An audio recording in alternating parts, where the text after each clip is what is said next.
আসসালামু আলাইকুম। আজকে হচ্ছে 4 নভেম্বর। আজকে থেকে প্রায় 15 দিনের মতো হবে। আমরা হচ্ছে এখানে লাল শাক, ডাঁটা শাক আর হচ্ছে পালং শাকের বীজ ফেলাইছিলাম। লাল শাক মূলত অনেকটা ভালো হয়েছে, 15 দিনে অনেকটা উঠছে। তারপরে হচ্ছে ডাঁটা শাকও মোটামুটি উঠছে। আর এই পাশে হচ্ছে পালং শাক।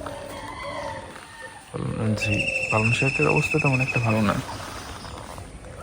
আর হচ্ছে আমরা সাথে সাথে হচ্ছে আমরা কিছু টমেটো চারা লাগাইছিলাম।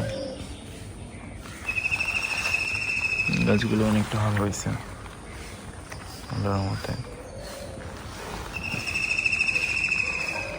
আর এই পাশে হচ্ছে পুদিনা পাতা, যেটা আমরা অনেকেই চিনি, আবার অনেকে চিনি না,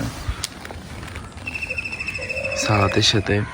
তারপর হচ্ছে অনেকে বিভিন্ন রেসিপির সাথে ইউজ করে।